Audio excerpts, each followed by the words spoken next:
I'm Jessica Miller, 32, and until last month I was just another face from Oakwood High's class of 2009. At least that's what everyone thought. The reunion dinner fell on my birthday, and I debated skipping it entirely. 15 years was long enough to forget the whispers and judgmental stares, especially from Ryan Thompson. But something pulled me back. I had unfinished business. I never imagined he would publicly mock me that night, or that I'd finally reveal the truth I'd hidden for years. Before I dive into what happened that night, where are you watching from? Hit subscribe if you've ever been underestimated. Trust me, revenge served cold tastes even better with company. Growing up in Millfield, Ohio meant everyone knew your business. Our town had one high school, 2 supermarkets, and a clear social hierarchy. My parents worked at the local factory, putting in 60-hour weeks just to keep our modest 3-bedroom ranch house. I was never the girl with designer clothes or the latest tech. Instead, I had second-hand textbooks, a part-time job at the library, and straight A's that nobody except my teachers seemed to care about. Ryan Thompson lived in a different universe. His family owned Thompson Industries, the largest employer in our county. Their sprawling estate sat on 20 acres at the edge of town, complete with tennis courts and an indoor pool. Ryan drove a new BMW to school while the rest of us either took the bus or begged our parents for hand-me-down vehicles. He wasn't just wealthy, he was the quintessential golden boy. Football quarterback, student body president, and voted most likely to succeed without even trying. Girls wanted to date him, guys wanted to be him, and teachers made excuses when he didn't turn in assignments on time. Ryan carried himself with the entitled confidence of someone who'd never faced consequences. I first caught his attention sophomore year when I corrected him during a group project in AP Economics. The teacher had praised my analysis instead of his, and something in his eyes hardened. From that day forward, I became his favorite target. It started small, knocking my books in the hallway, making snide comments about my thrift store clothes. But by senior year, his tactics had evolved. He'd make loud observations about scholarship kids whenever I walked by. Once, he changed a presentation slide I'd prepared for debate club to include embarrassing fake statistics about me. The entire auditorium laughed while I stood frozen on stage. The worst part wasn't Ryan, it was how I felt about his best friend, Matthew Carson. Unlike Ryan, Matthew had always been kind. He came from money too, but wore it differently. He'd help struggling students with assignments, drove the team bus when our coach was sick, and once I caught him anonymously paying for a freshman's lunch when the boys' account was empty. I kept my crush on Matthew secret, pouring it into entries in my journal. Until Ryan found it. To this day, I don't know how he got his hands on it, but he made dozens of photocopies of my most private thoughts and hung them in the boys' locker room. Matthew never spoke to me after that, avoiding eye contact in the hallways. The rumors Ryan spread about me being obsessed and stalking Matthew destroyed any chance of him seeing me as anything but a weird, desperate girl. The pinnacle of Ryan's cruelty came at senior prom. I almost didn't go, but my friend Megan convinced me we deserved one last high school memory. I'd saved for months to buy a simple blue dress and spent hours on my hair. For once, I felt beautiful. During prom king and queen announcements, Ryan, who'd naturally won, took the microphone. "I'd like to give a special shout-out to Jessica Miller," he said, pointing directly at me. The spotlight swung in my direction as the room went silent. "Jessica told Mr. Patterson she's going to be a millionaire by 30. Let's all wish her luck with that." The room erupted in laughter. I left prom early, tears streaking my makeup. That night, I made a promise to myself that one day, I'd prove him wrong.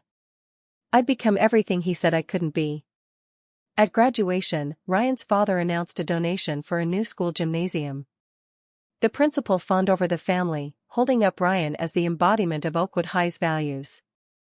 I sat in my alphabetical spot, anonymous in the sea of identical gowns, already plotting my escape. The day after graduation, while others celebrated at lake parties and family barbecues, I packed my belongings into my mother's station wagon. I'd received a full scholarship to MIT, and I couldn't wait to leave Millfield behind. As I drove past the now leaving Millfield sign, I made another promise to myself: I wouldn't come back until I had something to show for myself. Something that would silence even Ryan Thompson. What no one in Millfield knew, what I never posted on social media or bragged about at holidays, was that I was about to begin a journey that would transform me from the scholarship girl into someone even Ryan's family would envy. The road wouldn't be easy, but nothing worth having ever is. MIT hit me like a tidal wave. For the first time in my life, I wasn't the smartest person in the room. My classmates had attended prestigious prep schools, completed multiple internships, and spoke multiple languages. During orientation, a guy casually mentioned he'd developed an app that had already been downloaded 50,000 times. Imposter syndrome crushed me those first few months. I called my mom crying weekly, convinced I'd made a mistake. But gradually, I found my rhythm. Computer science became my sanctuary. I could disappear for hours into lines of code, building virtual worlds where rules were logical and outcomes predictable, unlike real life. To cover expenses my scholarship didn't, I juggled 3 jobs. Morning shifts at a campus cafe, weekend data entry for an insurance company, and late-night tech support. Sleep became a luxury, but I didn't mind. Every dollar went toward my future. Junior year, I developed my first serious app, a scheduling tool for student organizations. Nothing revolutionary, but it gained popularity across campus. This small success gave me the confidence to apply for a prestigious summer internship at Goldman Sachs, where I worked on their trading platform. The experience opened my eyes to the inefficiencies in financial technology. After graduation, I accepted a 6-figure job offer from Google. My parents were ecstatic. I'd already surpassed their wildest dreams for me. But something felt incomplete. I didn't want to build someone else's vision, I wanted to create my own. 2 years into my Google career, I quit. My parents thought I was insane. I'd drained my savings to fund a startup idea, a personalized financial management platform that would democratize investment strategies typically reserved for the wealthy. I called it Fortune Path. The first year was brutal. I moved into a tiny studio apartment, ate ramen for dinner most nights, and worked 18-hour days. My prototype crashed constantly, investors passed on my pitch deck, and my dwindling bank account kept me up at night. 3 times, I nearly gave up. The turning point came at a Women in Tech conference in San Francisco. I was presenting my struggling prototype when Amanda Chen, a legendary venture capitalist, asked me a question about my algorithm. Our 5-minute exchange turned into a 2-hour conversation at the hotel bar. At midnight, she slid her business card across the table. "You're solving a real problem," she said. "But you're thinking too small. Come see me Monday." That Monday meeting changed everything. Amanda didn't just offer funding, she offered mentorship. She'd built 3 successful companies before becoming an investor, and she saw something in me that reminded her of herself. With her guidance, I rebuilt Fortune Path from scratch, expanding its capabilities and refining the user experience. 18 months later, we launched. The timing was perfect, a recession had made people desperate for financial guidance, and our affordable platform filled a massive gap in the market. Within 6 months, we had 50,000 users. By year 2, over 1 million. Major financial publications featured us in their apps to watch lists. Revenue streamed in from premium subscriptions and partnerships with ethical financial institutions. When a major bank offered to buy us out for $45 million, Amanda advised me to hold firm. "This is just the beginning," she said. She was right. 2 years later, our valuation hit $300 million. I own 25% of the company. Throughout this growth, I made a strategic decision: I remained anonymous as the CEO. On paper, I was J.M. Miller, and I rarely appeared in press materials.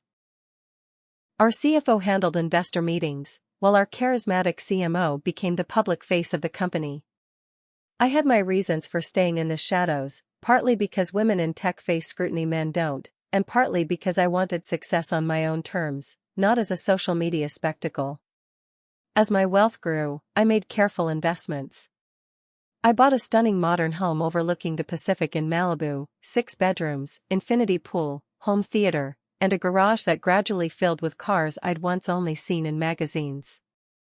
A Tesla for daily driving. A vintage Aston Martin for weekend cruises. A limited edition Ferrari that I rarely drove but loved to look at. I diversified into real estate across the country, tech startups with promising young founders, and sustainable energy projects that aligned with my values.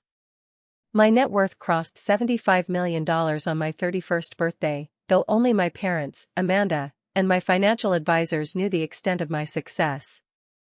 Occasionally, I'd Google former classmates out of curiosity.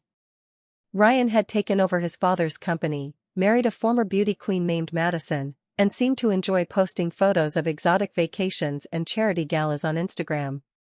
From the outside, his life looked perfect. But industry rumors suggested Thompson Industries was struggling to adapt to changing markets. When the email about our 15-year high school reunion appeared in my inbox, my finger hovered over the delete button. I hadn't set foot in Millfield since leaving. But something made me pause. Maybe it was time to close that chapter properly. Not to flaunt my success, but to face my past from a position of strength. I RSVP'd with my personal email, just another name on a list of former students. No one would suspect that quiet Jessica Miller had transformed into one of the most successful entrepreneurs of her generation. At least, not yet. The reunion invitation sat on my kitchen counter for weeks, its gold lettering catching the California sunlight each morning. Oakwood High's 15-year reunion, a night to remember, felt both tempting and terrifying. I'd stare at it while sipping my morning coffee, imagining various scenarios of how the night might unfold.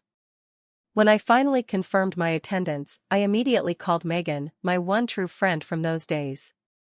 We'd stayed in touch through college, though our communication had dwindled to birthday texts and occasional phone catch-ups. Unlike me, she knew everything about my success. "You're actually going?" she asked, surprise evident in her voice. "I figured you'd rather swim with sharks." "Maybe I would," I laughed. "But I think it's time. I've been running from Millfield for 15 years. "Well, if you're going, I'm definitely going," she declared. "Someone needs to be there when Ryan Thompson's jaw hits the floor. Please tell me you're going to arrive in the Ferrari." I hadn't considered which car to take. My collection had grown almost accidentally, each purchase marking a milestone in my career. The Ferrari was flashy, but perhaps too obvious. The Aston Martin had understated elegance. The Bentley conveyed success without screaming about it. "I don't want this to be about showing off," I said, though part of me absolutely did. "Maybe I'll just rent something sensible." Megan's laughter filled the phone line. "Jess, after everything he put you through? You deserve your moment. Not to be petty, but to reclaim your narrative." She was right. This wasn't just about cars or money, it was about standing tall in a place where I'd once been diminished. The week before the reunion, I threw myself into preparations with the same intensity one approached business decisions. I flew to New York to meet with a personal stylist recommended by Amanda. We selected a deceptively simple black dress from an up-and-coming designer. Its perfect tailoring and subtle details would be recognized by those who understood quality, while not appearing ostentatious. "No logos, nothing flashy," I instructed. "I want to look successful, not like I'm trying to prove something." Next came accessories, understated diamond studs that had been an investment piece after my first million, a vintage watch that cost more than my parents' house, and a small clutch that could discreetly hold the documents I might need. I wasn't planning on having to prove my success, but experience had taught me to be prepared for anything. 2 days before the event, doubt crept in. I stood in my massive walk-in closet, surrounded by the trappings of success, and wondered if I was making a mistake. Was I really going to fly across the country just to impress people who'd written me off years ago? Was I still that insecure girl seeking validation? I called Amanda, the only person who would give me unfiltered truth. "You're overthinking this," she said after I explained my reservations. "This isn't about them. It's about you closing a chapter. You don't need to flaunt your success or hide it. Just be the confident woman you've become. The morning of the reunion, I boarded my private flight to Ohio. I'd decided on the Bentley after all, arranging to have it delivered to the small regional airport. As the plane took off, I realized I'd been clenching my jaw. 15 years of building an empire, and I was still anxious about facing Ryan Thompson. In my hotel suite, I spent hours getting ready, not from vanity but from nervousness. I applied my makeup carefully, transforming into the polished executive I was in boardrooms. My phone buzzed with a text from Megan, ready for Operation Revenge of the Nerd? I smiled, typing back, it's not revenge. It's closure. But as I slipped on the Louboutins that added 3 inches to my height, I wasn't entirely convinced of my own words. Part of me, a small, wounded part one thought I'd outgrown, wanted to see the look on Ryan's face when he realized who I'd become. Before leaving the hotel room, I gathered my courage by reviewing a presentation I was giving the following week to potential international investors. The familiar slides centered me, reminding me of who I was now. I was no longer the girl who could be humiliated at prom or made to feel worthless. I transferred my driver's license, credit card, phone, and a small portfolio of company information into my clutch. The portfolio wasn't for everyone, just insurance in case Ryan needed convincing. Then I practiced my smile in the mirror, not the practiced, picture-perfect smile I used for rare press photos, but a genuine one that reached my eyes. You've got this, I told my reflection. You've pitched to rooms full of billionaires. You've negotiated 9-figure deals. You can handle one night in Millfield. The Bentley purred as I drove through familiar streets that now seemed smaller than in my memories. I parked at the Grand Millfield Hotel, the fanciest venue in town, though it would barely qualify as mid-tier in Los Angeles. I sat in the car for several minutes, gathering my courage and reminding myself of Amanda's words. This wasn't about them. It was about me closing a chapter. I stepped out of the Bentley, handed the keys to an awestruck valet, and walked toward the entrance with the confidence stride I'd perfected in corporate boardrooms. Whatever happened inside, I was no longer the Jessica who left Millfield in tears. I was J.M. Miller, self-made millionaire. And it was time Ryan Thompson learned what that meant. The Grand Millfield Hotel's ballroom had been transformed with blue and white decorations, our school colors, and poster-sized photos from our yearbook. A banner reading "Welcome Back Oakwood Eagles, Class of 2009" hung over a table of name tags. Classic hits from 2009 played at a volume that allowed conversation but encouraged nostalgia. It was exactly as I had imagined it would be, trying hard to impress but falling slightly short. I arrived precisely 45 minutes after the start time, late enough not to appear eager, early enough not to make an entrance. As I approached the check-in table, the woman sorting name tags did a double take. Jessica Miller, she asked, squinting at me. It was Ashley Peterson, former cheerleader and yearbook editor. Hi Ashley, I smiled, accepting my name tag. Good to see you again. You look different, she said, studying my face. Really good different. Thanks. 15 years will do that. I affixed the name tag to my dress, already regretting the decision to come.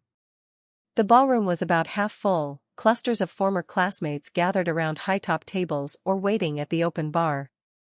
I scanned the room, noting familiar faces that had aged in various ways.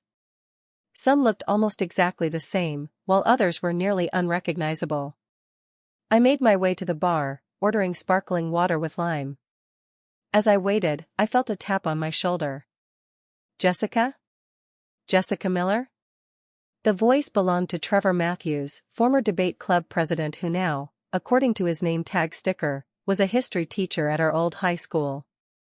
Trevor, hello, I extended my hand, which he shook enthusiastically. This is crazy, but I was just telling my wife about you last week, he gushed. We were discussing former students with the most potential, and your name came up. What are you doing these days? It was my first test of the evening, how much to reveal. I work in financial technology, I said simply. Based in California now. California? Impressive. Are you with one of the big firms out there? Before I could answer, more former classmates approached, each expressing surprise at my transformation. The questions came rapid fire. Was I married? Did I have kids? What brought me back to Millfield? I deflected most personal inquiries, offering vague responses about enjoying my career and being too busy for much else. An hour into the event, I'd settled into a comfortable rhythm. I'd chat briefly with former classmates, listen to their life updates, marriages, children, local career advances, and share minimal information about myself. Most seemed satisfied with my brief answers, more interested in talking about themselves anyway. Megan arrived fashionably late, giving me a knowing wink before making her way to my side. "He's not here yet," she whispered after hugging me. "Madison's been posting on Instagram all day about their outfits, so they're definitely coming." I was midway through a conversation with my former chemistry lab partner when the ballroom's energy shifted. The double doors opened, and Ryan and Madison Thompson made their entrance. Ryan looked almost the same, perhaps a bit thicker around the middle, his golden hair thinning slightly, but still carrying himself with that unmistakable confidence. Madison was stunning in a designer dress I recognized from the current season's collection, diamonds glittering at her throat and wrists. They were immediately surrounded by former popular kids, everyone laughing too loudly at Ryan's jokes. I observed from across the room, noticing how he scanned the crowd as he talked, still measuring his status against others. "You okay?" Megan asked, noting my fixed stare. "Perfectly fine," I assured her, though my heart had accelerated slightly. "He's exactly as I remember." "Want to go say hello?" she suggested with a mischievous smile. "Not yet. Let's let him come to us." We circulated through the room, and I found myself genuinely enjoying catching up with some former classmates. The band teacher who'd encouraged my brief stint in jazz band was now the district arts coordinator. The quiet girl from my English class had become a published novelist. Small successes in a small town, but their pride was authentic and touching. Ryan noticed me about an hour after his arrival. I caught him doing a double take as I laughed with a group of former mathletes. His eyes narrowed slightly, recognition mixing with confusion. I pretended not to notice, continuing my conversation while remaining acutely aware of his attention. Eventually, he made his way toward our group, Madison trailing behind him. Well, he interrupted, his voice carrying that familiar confident tone. "Jessica Miller. Almost didn't recognize you." I turned, offering a polite smile. "Ryan. Madison. Nice to see you both." "You remember my wife?" he asked, seeming pleased that I knew who she was. "Of course. Congratulations to you both." An awkward silence followed as Ryan clearly struggled to place me in his understanding of the world order. I was dressed too well, carried myself too confidently for the Jessica he remembered. "So," he finally said, "what brings you back to Millfield? Visiting family?" "Just the reunion," I replied. "I live in California now." "California," he repeated, as if testing the word. "Doing what?" "She works in financial technology," Megan interjected, a hint of pride in her voice. Ryan's expression shifted to something more familiar, the slightly condescending smile he'd worn when feeling superior. "Tech, huh? Everyone's in tech these days. Thompson Industries has actually been expanding our tech division. We're working with some major players in the industry." I nodded politely. "That's wonderful. I'm heading up the expansion personally," he continued. "Just closed a deal with a Fortune 500 company last month." "Congratulations," I said, my tone neutral. I could have mentioned that my company was currently in acquisition talks with a Fortune 50 corporation, but that wasn't the play. "Not yet." Ryan seemed disappointed by my lack of awe. He was about to say something else when I noticed someone entering the ballroom, Matthew Carson. He'd aged well, his boyish features maturing into a handsome man with kind eyes and a few distinguished gray hairs at his temples. Unlike Ryan, he entered quietly, pausing to speak with our former principal by the door. Ryan followed my gaze. "Matt's had a rough year," he commented. "Divorce finalized last month." Second one, actually. That's unfortunate, I said, genuinely sorry to hear it. I keep telling him to stop marrying the wrong women, Ryan laughed, too loudly. Come on, let's go save him from old man Patterson. He strode off with Madison, assuming we would follow. Megan raised an eyebrow at me. You still have a thing for Matthew, don't you? She asked quietly. Don't be ridiculous, I said, though I couldn't help watching as Matthew smiled politely at whatever Ryan was saying. That was a teenage crush. Well, teenage crush or not, he keeps looking over here. She was right. As Ryan introduced Madison, Matthew's eyes drifted to where we stood. When our gazes met, he gave a small, uncertain smile. I nodded in acknowledgement, feeling a flutter I immediately tried to suppress. This wasn't high school anymore, and I hadn't come here to revisit ancient history. But as the evening progressed and Matthew made his way closer to our side of the room, I couldn't help wondering what might have been if Ryan hadn't interfered all those years ago. The evening progressed to the dinner portion, with assigned seating based on homeroom classes. I found myself at a table with Megan, 2 former band members, their spouses, and thankfully, no Ryan. Matthew was seated 3 tables away, occasionally glancing in my direction when he thought I wasn't looking. The catering was standard hotel fare, rubber chicken, overcooked vegetables, and chocolate cake that tasted like it came from a box mix. But the wine was flowing freely, loosening tongues and raising the volume of laughter throughout the ballroom. After the main course, Ashley Peterson, now the reunion committee chair, tapped a spoon against her glass and approached the microphone set up near the DJ booth. Before we cut the official reunion cake, I wanted to recognize some special occasions we're celebrating tonight, she announced, reading from a list on her phone. First, congratulations to Brad and Stephanie Williams on expecting their 3rd child. Applause rippled through the room as a visibly pregnant woman waved from her table. And we have some birthdays this week, Ashley continued. Tom Garcia celebrated yesterday. Happy birthday, Tom. More applause as Tom raised his wine glass in acknowledgement. And today is actually Jessica Miller's birthday. Jessica, stand up so we can sing to you. My stomach dropped. I'd completely forgotten my birthday fell on the reunion date. Megan squeezed my hand encouragingly as reluctantly, I rose from my seat. The room broke into an off-key rendition of Happy Birthday, some faces genuinely smiling, others clearly trying to place who I was. As the singing ended, I was about to sit when another voice cut through the scattered applause. Well, well. The birthday girl. Ryan had moved to the center of the room, wine glass in hand.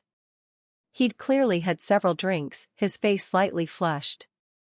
I think this calls for a special toast. I froze, recognizing the glint in his eye, the same one he'd had before humiliating me at prom. Ryan gestured dramatically, drawing all attention to himself. For those who don't remember Jessica Miller, let me refresh your memory. She was our class valedictorian candidate, until that unfortunate plagiarism incident. My cheeks burned. There had been no plagiarism. Ryan had planted identical paragraphs in both my paper and his cousin's, then reported me to the administration. Though I was eventually cleared, the shadow of suspicion cost me the valedictorian honor. Jessica always had big dreams, Ryan continued, his voice dripping with condescension. Remember senior year when she told everyone she'd be a millionaire by 30? How's that working out for you, Jess? Still in that studio apartment you mentioned on Facebook a few years back? I hadn't posted anything about a studio apartment, or much of anything, on social media in years. He was making things up, creating a narrative that matched his perception of me. I hear you're in tech now, he continued, making air quotes. Let me guess, customer service for some app nobody's heard of? Or wait, are you one of those social media managers?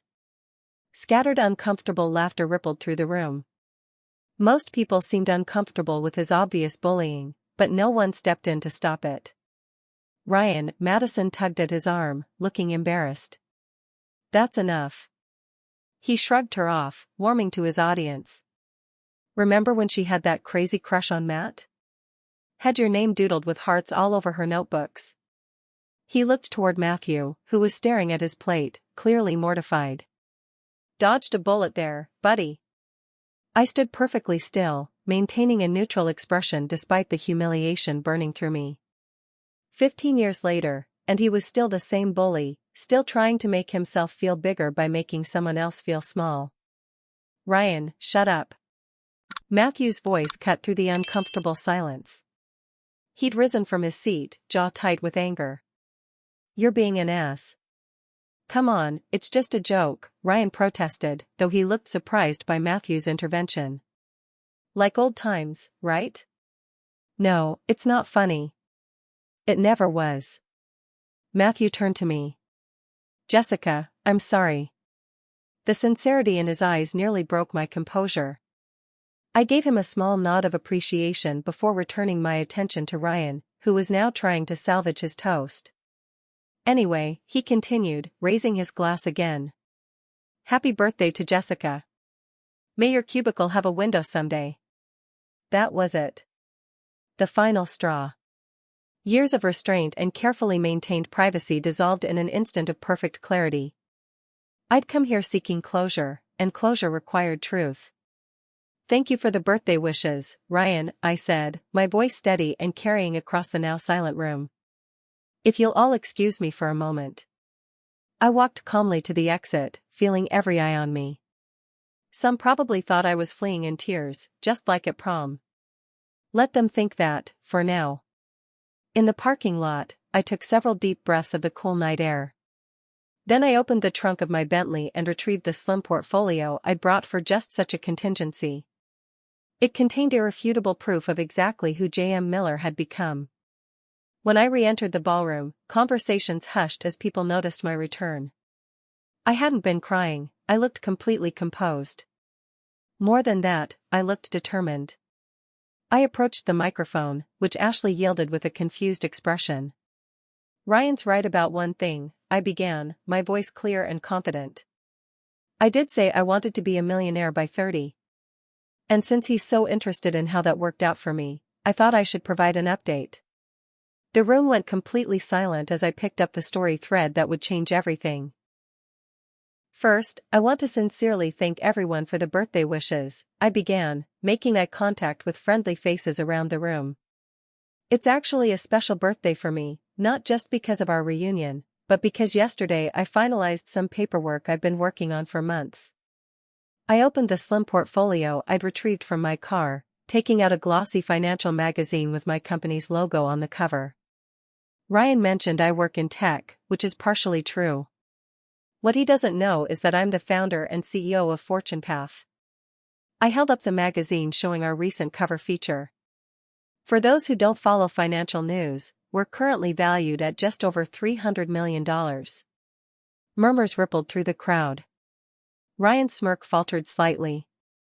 He also mentioned a studio apartment, I continued smoothly. I did live in one briefly after leaving Google to start my company. These days, I split my time between properties, but my primary residence is this home in Malibu.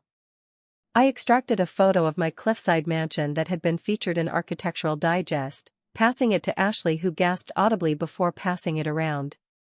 The 6-bedroom modern masterpiece with floor-to-ceiling ocean views made Ryan's McMansion look like a starter home. As for cars, I continued, removing my car keys from my clutch, the Bentley outside is just one of my collection. I also keep an Aston Martin Vintage, a Tesla, and this limited edition Ferrari at my California home. I placed a photo of my car collection next to my personal underground garage on the podium. The room had gone from murmurs to stunned silence. But what I'm most proud of isn't the material success, I said, my voice softening slightly. It's the fact that Fortune Path has helped over 3 million users build financial security. We've democratized investment strategies previously available only to the wealthy. That mission matters more than any mansion or sports car. I turned directly to Ryan, whose face had drained of color. Which brings me to the paperwork I mentioned. Ryan, Thompson Industries has been struggling since your father retired, hasn't it? Particularly the manufacturing division? His eyes widened in shock.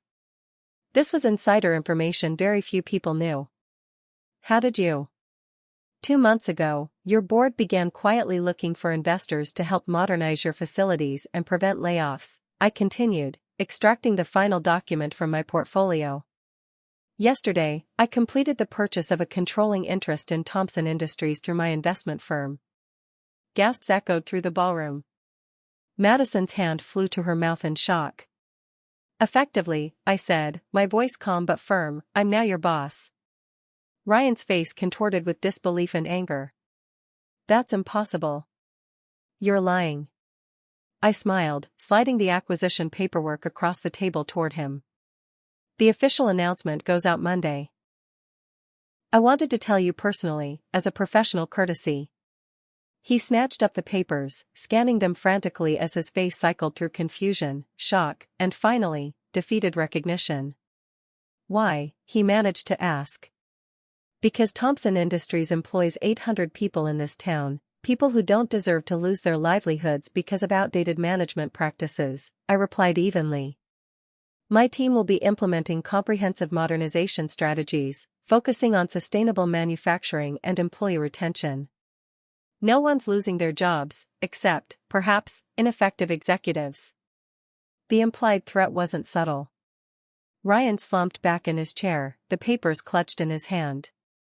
Turning back to the stunned crowd, I softened my tone. Now, I believe we were in the middle of a celebration. Since it's my birthday, I'd like to invite all of you to continue this party at my family's home. My parents still live here in Millfield, and they've graciously offered to host. I've arranged for catering, an open bar, and some better music than these 2009 throwbacks. Excited chatter immediately broke out. An after-party at the mysterious millionaire's invitation was too intriguing to pass up. Transportation is arranged for anyone who's been drinking, I added. The address has been texted to everyone on the reunion RSVP list. I hope to see you all there in 30 minutes. As I stepped away from the microphone, Megan appeared at my side, barely containing her glee. That, she whispered, was the single greatest moment I've ever witnessed. Better than any movie. It wasn't about revenge, I said, though even I didn't entirely believe that anymore. Tell that to your face, she laughed. You enjoyed every second. Perhaps I had. But as Matthew approached with a look of newfound respect and admiration, I realized the night was just beginning. That was quite a revelation, he said, extending his hand. Congratulations on your success, Jessica. It's well-deserved. His warm palm against mine sent an unexpected thrill up my arm. Thank you, Matthew. Will you be joining us at my parents' house? I wouldn't miss it, he smiled. Maybe we can finally have that conversation that Ryan interrupted 15 years ago. As we walked out together, I noticed Ryan and Madison in heated discussion by the exit. Part of me felt a twinge of compassion, I knew what it felt like to be humiliated. But another part, the part that still remembered crying in my prom dress, felt something closer to justice. The reunion was over, but the real reckoning was just beginning. And this time I was the one holding all the cards. My parents' modest ranch house had been transformed by the event planning team I'd hired remotely. Twinkling lights hung in the backyard trees, bartenders served signature cocktails, and a jazz quartet played softly in the corner. Mom and Dad greeted each guest personally, beaming with quiet pride as former neighbors and teachers discovered their daughter's success. People arrived in waves, clearly curious about the dramatic turn of events. Most were warm and congratulatory, though I detected the occasional calculating look from those suddenly reassessing my value to their social networks. I found these transparent shifts in attitude more amusing than offensive. Megan stayed by my side as unofficial co-host, occasionally whispering snarky comments about people's reactions. Mrs. Pendleton just asked if you're single. I think she's mentally marrying you to her divorced son. I laughed, scanning the growing crowd. Is Ryan here yet? Nope. $10 says he doesn't show. She was wrong. About an hour into the party, Ryan and Madison arrived, both looking uncomfortable but determined. Ryan had changed from his earlier combative demeanor to something more strategic. He made a beeline toward me, Madison following reluctantly behind. Jessica, he greeted me with forced brightness. Amazing party. Your parents must be very proud. They are, I replied neutrally. Thank you for coming. Listen, he lowered his voice, about earlier, I may have had a few too many drinks. Just some harmless reunion fun, you know? No hard feelings, I hope. The insincerity was palpable, but I nodded politely. Of course. Great, great, he continued, glancing around at the impressive transformation of my parents' backyard. So, I've been thinking about Thompson Industries. I have some innovative ideas I'd love to discuss with you. Perhaps we could set up a meeting next week? I think you'll find I can be an invaluable asset to the transition team. And there it was, the true purpose of his visit. Not apology, but self-preservation. My executive team will be conducting comprehensive performance reviews of all senior management, I replied, maintaining a professional tone. Everyone will have the opportunity to demonstrate their value to the company's future. His smile faltered slightly. Right, of course. But given our history, I thought. Our history is precisely why all assessments will be conducted by objective third parties, I interrupted gently. I want to ensure personal feelings don't influence business decisions, in either direction. Madison, looking increasingly uncomfortable, tugged at her husband's arm. Ryan, I see the Wilsons. We should say hello. He hesitated before forcing another smile. We'll talk soon, Jessica. And congratulations again on your impressive achievements. As they walked away, Matthew appeared with 2 glasses of champagne, offering one to me. Smooth handling. Thank you, I accepted the glass, grateful for the interruption. Though I'm not sure if I was too harsh or not harsh enough. You were perfect, he assured me. Professional but firm. The Jessica I remember was always good at finding the right words. We moved to a quieter corner of the garden, away from the main crowd. For the first time that evening, I felt myself truly relaxing. So, Matthew began, I feel like I owe you an apology for high school. I waved him off. Ancient history. Not to me, he insisted gently. When Ryan showed everyone your journal entries, I should have talked to you directly instead of avoiding you. I was confused and embarrassed, and I handled it terribly. We were teenagers, I reminded him. Everything was the end of the world back then. Still, he persisted, I want you to know something. I had feelings for you too. I nearly choked on my champagne. What? Matthew nodded, a rueful smile playing on his lips. You were the smartest person I knew. Kind too, in a quiet way. I noticed how you'd leave granola bars in struggling kids' lockers when you thought no one was looking. How did you know about that? I was observant, he shrugged. But Ryan told me you only talked to me because you were using me to get answers for tests. Said you'd been laughing about it with your friends. The familiar anger toward Ryan flared again. That was a lie. I never. I know that now, he assured me. I think I knew it then too, but Ryan had a way of getting in your head. By the time I realized he was manipulating me, graduation had passed and you were gone. We fell silent for a moment, contemplating the years and opportunities lost to Ryan's interference. What about you? I finally asked. Ryan mentioned you've been through some rough times. Matthew sighed. 2 failed marriages. The first was right out of college, too young, too different. The second, he trailed off. Let's just say I have a tendency to try saving people who don't want to be saved. Our conversation flowed easily after that, catching up on 15 years of life. Matthew had become an environmental attorney, fighting corporate pollution cases. He lived in Columbus now, having escaped Millfield's gravitational pull a few years after I had.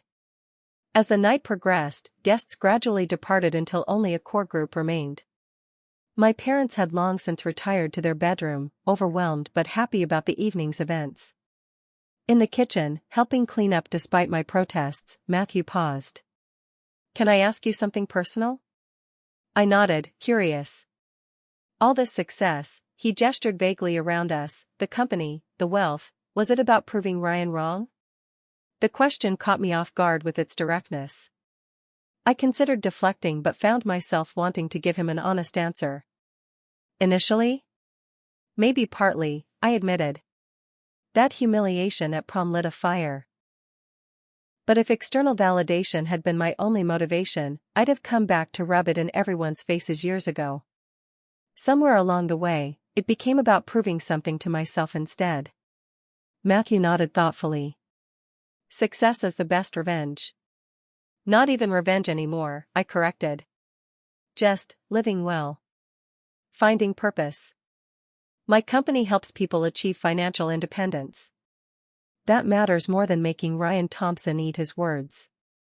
Yet even as I said it, I couldn't deny the satisfaction I'd felt watching Ryan's face as his carefully constructed narrative about me crumbled.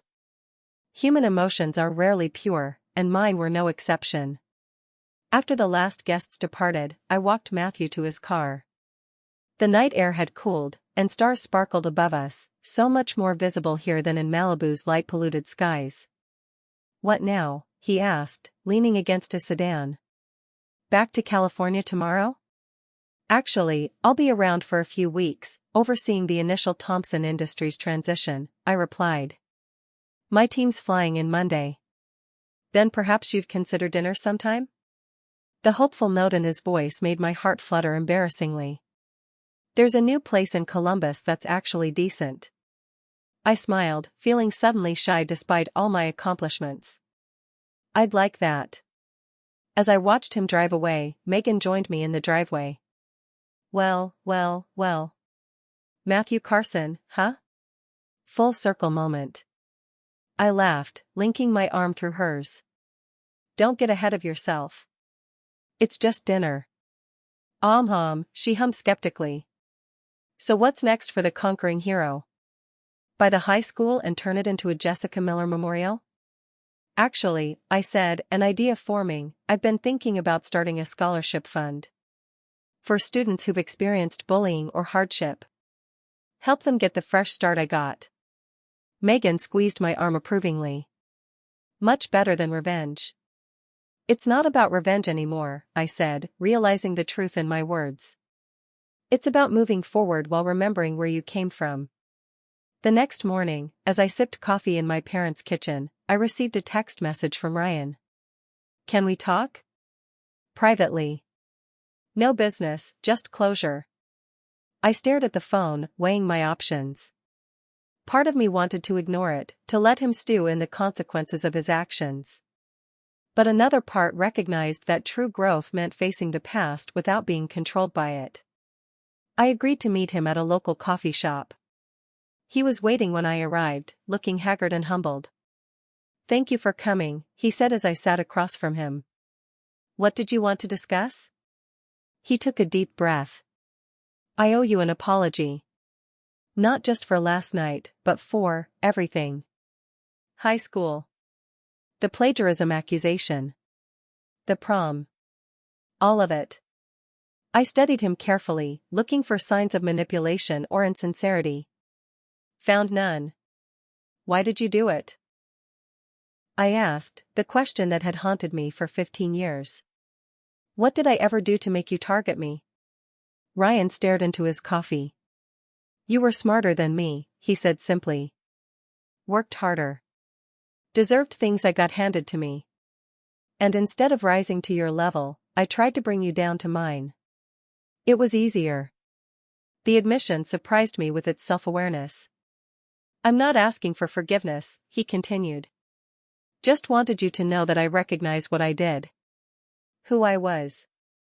Still am, in some ways."